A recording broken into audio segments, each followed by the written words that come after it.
Fala galera, aqui quem vos fala sou eu, o professor Baiano, seu professor Baia, professor de matemática do curso Nota Máxima. E eu junto com o Dé vamos gerir toda a sua matemática e você vai arrebentar naquele Enem, rapaz. Quer saber o nome da aula de hoje? Quer saber o nome da aula de hoje? Não vou te contar não, vou contar pra você. Proporcionalidade, o grande mote do Enem, eu vou iniciar com você hoje. Será um combo de 4 aulas, a primeira chama-se razão. Razão, o que é razão? Não sabe? Então olha a aula. Fala galera, então, a palavra razão. A palavra razão vai aparecer em vários âmbitos dos seus vestibulares. Quer exemplos? Você começa a questão de vestibular e o cara diz a razão entre dois números, a razão entre dois ângulos, a razão entre duas áreas. Ah, como eu vou escrever isso? Quando eu escuto a palavra razão, eu penso numa fração, numa divisão. A razão entre dois números, A sobre B. A razão entre duas áreas, A1 sobre A2. A razão entre dois ângulos, alfa sobre beta. Então, razão é uma fração. Onde tem um cara de cima que você chama de numerador ou antecessor. E tem um cara de baixo que você chama de denominador ou consequência. Pense só, consequência vem depois, antecedência vem antes. São nomes mais técnicos. Você é mais familiarizado com numerador e denominador. Mas uma prova do Enem não tem esse âmbito, né? Ele não está muito ligando para a parte técnica da coisa. O que nós queremos realmente é que você contextualize e consiga chegar no que ele te propõe. Fechou? Nunca esqueça que quando você tem uma razãozinha, você tem uma coisa chamada condição de existência. Condição de existência. Onde está? No numerador ou no denominador? Vou contar para você. Está no denominador. Sua parte de baixo, o que é que ele não pode ser? Zero. Quando você tem um zero embaixo, você causa alguns problemas para você.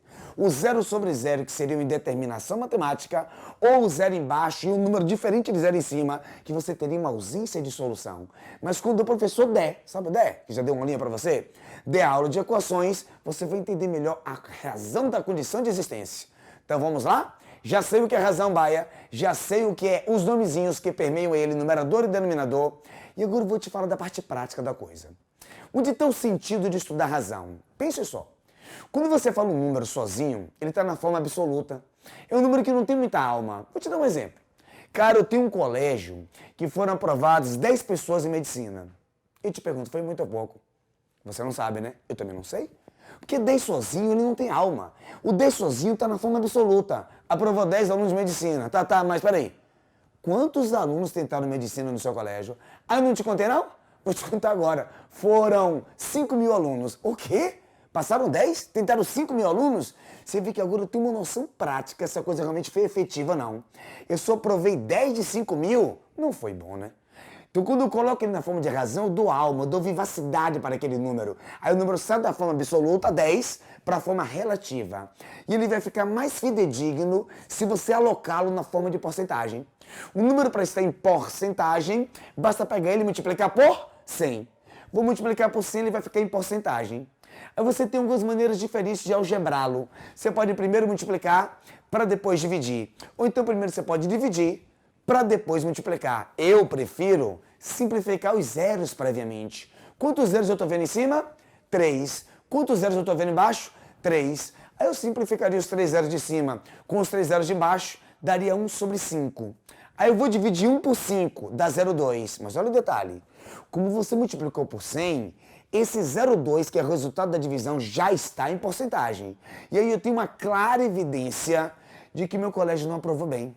O índice de aprovação no meu colégio foi 0,2%. Ó Cristo! Agora eu tenho outro colégio que também aprovou 10 alunos em medicina. É muito pouco.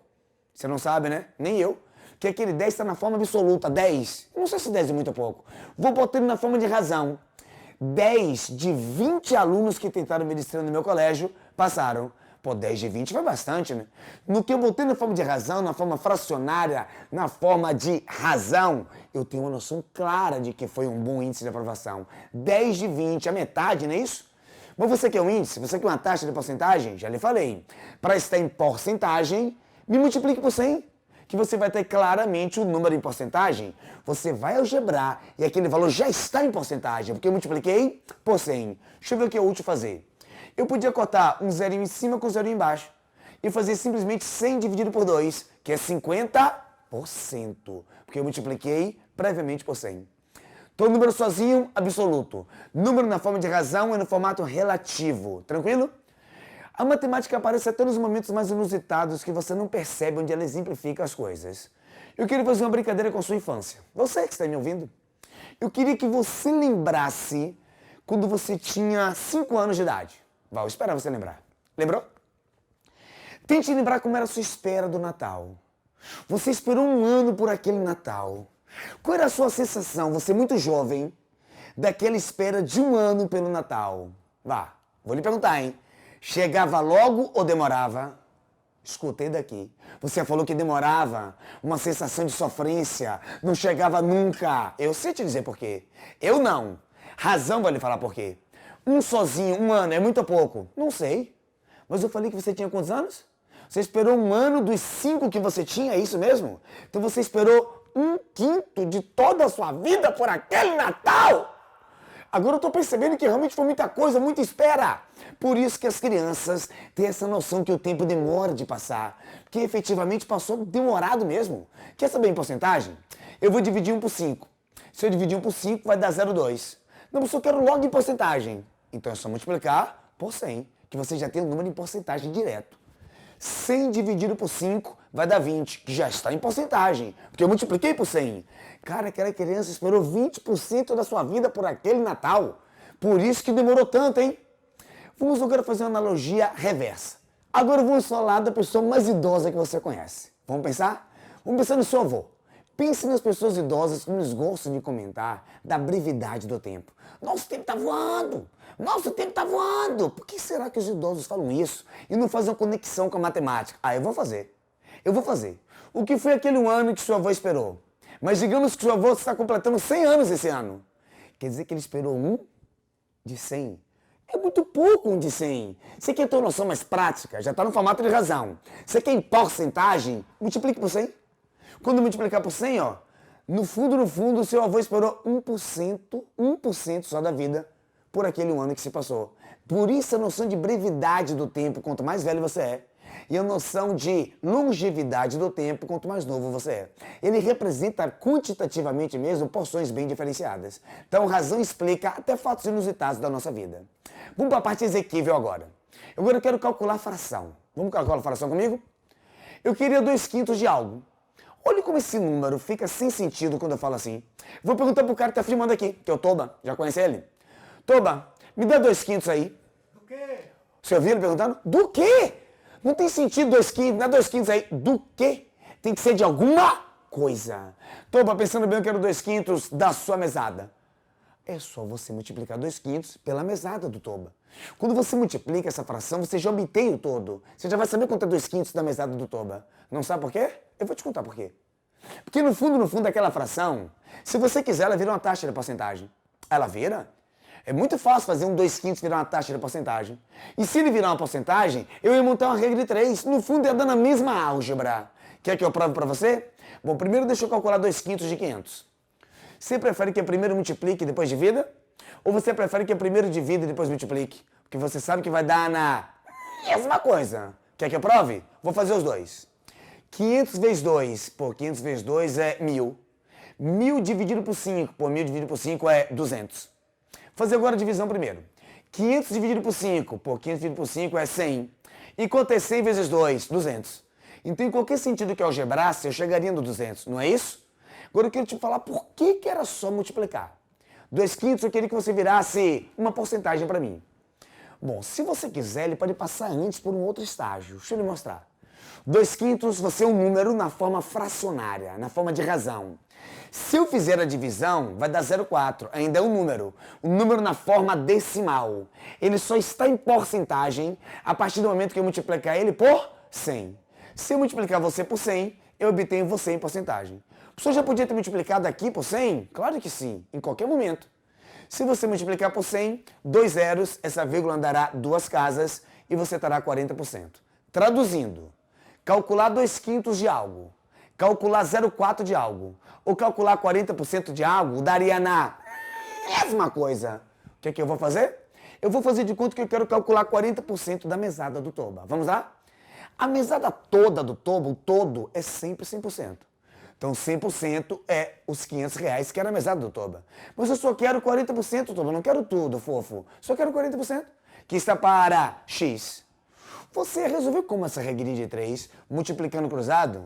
Então olha que em algum momento o 500 ia multiplicar o 40%. Mas peraí, 40% não é a mesma coisa que 0,4? Que é a mesma coisa que 2/5? Se você uma hora vai multiplicar, para que passar por tudo isso? Para que transformar numa taxa e fazer uma regra de 3? Já multiplica de cara, que no fundo vai dando mesmo. Eu vou acabar multiplicando 40% vezes 500, mas 40% é o 2/5. Então, no fundo, eu não precisaria ter feito tudo isso, porque ele vai virar uma regra de 3 invariavelmente, trazendo a porcentagem para ele. Fechou? Vamos agora ver um outro aspecto. E frações sucessivas. Eu quero mais da sua mesada, doutor. Mas sabe o que eu pensei? Eu quero frações sucessivas dela. Eu quero 1/5 de 2/3 de 3/8 da sua mesada. Até porque se eu não falar do que é, fica sem sentido. Você lembra disso? Me dá aí, Toba, 1/5 de 2/3 de 3/8. De quê? Tem que ser de algo? Porque aquele cara vira uma taxa. E porcentagem tem que ser de alguma coisa. Fechou? Então eu falei pro Toba, eu quero 1/5 de... multipliquei, hein? 2/3 de... multipliquei, hein? 3/8 tem que ser de algo da sua mesada. Puxa, vai, frações sucessivas é só multiplicá-las? Yes! Quer saber por quê? Eu te conto. Porque no fundo cada fração dessa seria uma taxa de porcentagem. Você prefere que eu faça 3 regras de 3 diferentes, transformando em taxas, ou só multiplicar? Porque eu já lhe provei no slide anterior que cada taxa dessa ia virar uma porcentagem, ia virar uma regra de 3. Eu não, né? Já multiplica que vai dar no mesmo. E se você tiver a manha da simplificação, você pouco sofre. Vou simplificar um 3 em cima com um 3 embaixo. Porque afinal de contas eles estão dividindo um pelo outro. Um está no numerador e outro no denominador. Vou simplificar também o 2 com o 8. Afinal de contas, um está no numerador e outro no denominador. Eu posso simplificar. Ai, que bom. Só que o 2 com 8 ainda ficaria 4. E aí, para não forçar muito, porque eu ainda podia dividir, tá? O 500 pelo 5 com extrema fluidez. Eu vou até fazer para você ver. 500 dividido por 5, 100. E eu só ia dividir 100 por 4, que vai dar 25. Mas eu não fiz tão rápido, não. Na hora que eu já simplifiquei, eu já fiquei feliz. Fiz 500 vezes 1, vezes 1, vezes 1, que é 500. E embaixo 5 vezes 1, vezes 4, que é 20. Então eu fiquei com o meu 1 20avos. 5 vezes 4, 20avos do meu 500. Então as 3 frações se resumiram a apenas 1. Agora eu vou fazer o 0 com 0, 50 por 2, o 25 que eu lhe falei. Então várias frações algebradas você multiplica e obtém o valor final de maneira bem fluida, bem tranquilinha. Então, gente, uma questãozinha contextualizada com a cara de Enem, com a cara dos vestibulares do Brasil que gostam daquela matemática aplicada ao dia a dia. Você já deve ter feito várias com esse métier que você vai ler com baia aqui. Um químico manipula um recipiente cujo volume dele é 112. Esse recipiente só tem cloreto e água. Na razão de 3 para 5. Você entende esse linguajar? Cloreto e água na razão de 3 para 5. Sabe o que ele quer dizer na prática? A cada 3 partes de cloreto eu tenho 5 partes de água. Legal? A cada 3 partes de cloreto eu tenho 5 partes de água. Na ordem que ele explicitou exercício para você. Ele quer a quantidade só de cloreto. Vamos destacar o que é importante, principalmente você que vai fazer prova no Enem, que tem textos extremamente longínquos. É legal você saber se situar o que realmente interessa, o que é o âmago da questão. Deixa eu ver. Pô, eu tenho 2 elementos, cloreto e água. Que mais? Eu tenho um total de 112. Que mais? Eu só quero cloreto, não quero os 2. E principalmente, razão de 3 para 5. O nome da nossa aula de hoje? Razão. Na razão de 3 para 5. Como é que eu coloco isso no papel, Baia? Como é que isso vira matemática? Deixa eu lhe contar como é que você tira da linguagem vernacular e torna na linguagem algébrica. Olha só como é que é. Cloreto e água na razão de 3 para 5. Cloreto está para 3, assim como água está para 5. Montei exatamente na ordem como ele falou. Se tivesse um terceiro elemento, eu alocaria aqui do lado o terceiro elemento, na proporção que ele me colocasse. Mas não tem. Olha um jeito bem dinâmico, bem célere de fazer isso, que você vai ter uma falsa impressão que parece um macete, mas não é macete. É um jeito inteligente, que é a descoberta do K. Cara, toda proporção tem um cara chamado K. K sabe de quê? K de constante de proporcionalidade. E eu vou lhe ensinar agora a descobrir o K. E você vai se amarrar. Olha como é que é. Você pega o todo, que é 112, e quer distribuir entre essas duas partes. Mas não é em qualquer parte, não vou dividir metade, metade. É na proporção de 3 para 5. Olha o que você faz. A cada 3 partes de cloreto, tem 5 partes de água. Qual o total de partes? 3 mais 5, 8. Então eu tenho um total de 8 partes. E qual o total que eu quero dividir entre eles? 112.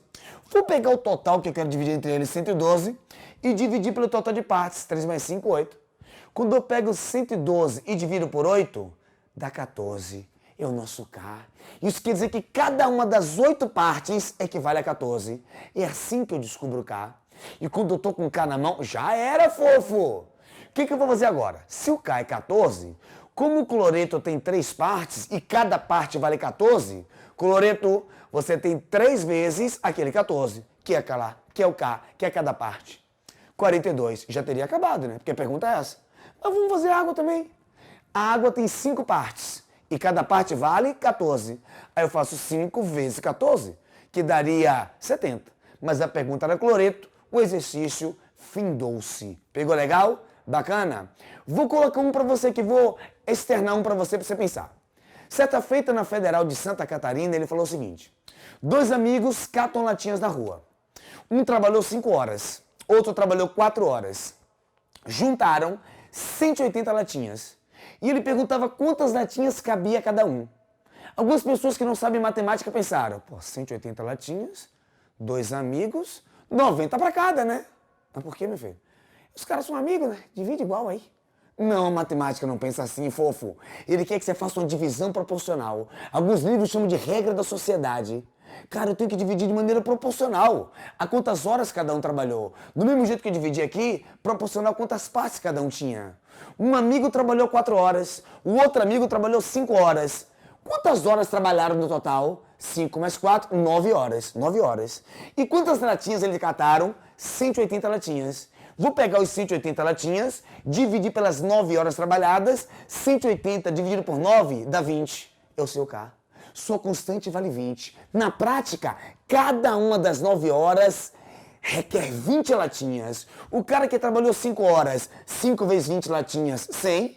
O cara que trabalhou 4 horas, 4 vezes 20 latinhas, 80. Só para exemplificar um outro exercício, com outra história, mas na mesma linha cognitiva. Então, gente, eu adoro o método 1, mas eu sei que tem muita gente me assistindo.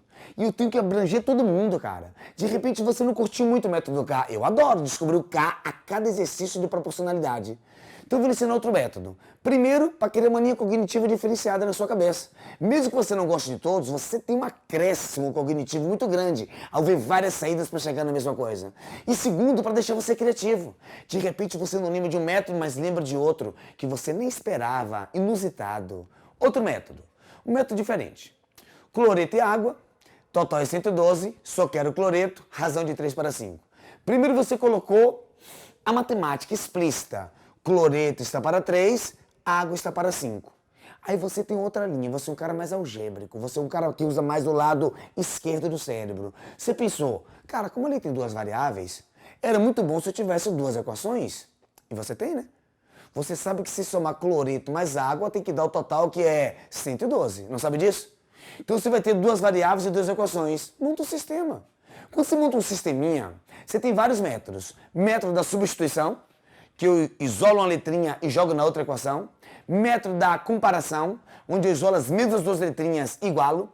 E método da adição, onde você tenta eliminar uma variávelzinha multiplicando previamente por uma constante. Nesse daqui, eu tô achando que tá fácil isolar uma letrinha. Eu fui lá assim, vou isolar o C. Isolei o C. Tem gente que fala assim, o 3 está dividindo para ser para lá multiplicando. Como diz o meu amigo Dé, a tia Chica ela ensinou assim. Mas você não vai fazer isso. É feio falar assim. No fundo, o que você faz é isso. Você tem igualdade? Você faz o mesmo procedimento dos 2 lados para compensar. Multipliquei por 3 dos 2 lados e ficou assim. Você agora de falar passei para lá multiplicando. Pare com isso. Aí eu isolei o C. Mas eu sei que se eu somar o A mais C, tem que dar o total que é 112. Não é verdade que é o total? Vou pegar esse C que eu isolei aqui e botar ali. Coloquei, só fiquei com a variável. O que eu vou fazer agora? Vou tirar o mínimo. O mínimo entre 5, 1 e 1. Os denominadores, 5, 1 e 1. E o mínimo é o próprio 5. Aí quando eu tiro o mínimo, você lembra como você faz? Pega o mínimo, tira dos 2 lados para poder simplificar. Aí você divide pelo de baixo e multiplica pelo de cima. 5 dividido por 5 dá 1. Vezes 3A, 3A. 5 dividido por 1 dá 5. Vezes A, 5A. 5 dividido por 1 dá 5. Vezes 112, 560. multiplico por 5 dos dois lados. Eu sei que sua vontade é só cortar, mas fica feio falar assim. E você ficou só com a variávelzinha. 3A mais 5A, 8A. O 5 já foi. Divido pelo 560 e obtenho 70. Eu tenho um jargão que eu adoro repetir a cada aula. Uma coisa é resolver, outra coisa é responder. Ele não me perguntou isso. Sempre se concentre qual é a pergunta do exercício. Ele não perguntou água, ele perguntou cloreto. Ah, mas peraí. Se eu já tenho água, é só substituir no início. Quando eu pego o A70 e boto aqui, eu descubro o meu cloreto. Meu cloreto era 3 vezes A, que deu 70, sobre 5. E cheguei no mesmo 42 do primeiro método. Fala, galera, agora uma terceira resolução para você. Você que usa mais a cabeça do lado direito, que pensa mais geometricamente, eu te dou uma saída geométrica. Você quer ver?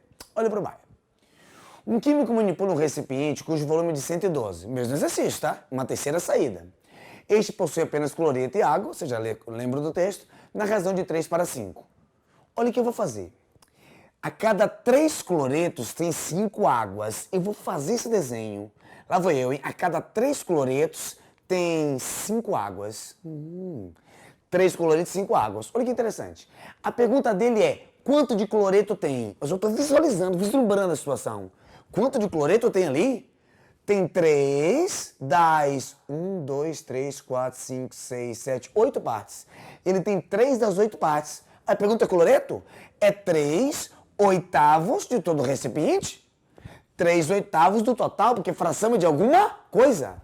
Mas o recipiente todo tem um total de 112. Então 3 oitavos de 112, fração tem que ser de algo. Eu multiplico e divido, ou então eu divido e depois multiplico. Em qualquer jeito que você fizer, você vai chegar na mesma resposta que é o 42. Já acabou, que a pergunta era essa. Mas se fosse água, Baia? Ah, se fosse água, deixa eu dar uma olhadinha. Água tem 1, 2, 3, 4, 5 das 8 partes. 5 das 8 partes do todo. Porcentagem, fração é de alguma coisa. 5 oitavos do todo, que era 112. 5 oitavos de 112, ou eu multiplico e depois divido, ou eu divido e depois multiplico. De qualquer jeito você iria acertar. Você podia até pensar, na verdade, que se o todo era 112, se eu tirasse o 42, sobraria o que está faltando. E essa é a nossa terceira resolução. Te mostrei 3 saídas para fazer a mesma coisa. A pergunta do cloreto é o 42 que eu marco. E dessa maneira a gente termina a aula 1 e eu não vejo a hora de partir para a aula 2 com você. Tô te esperando, hein?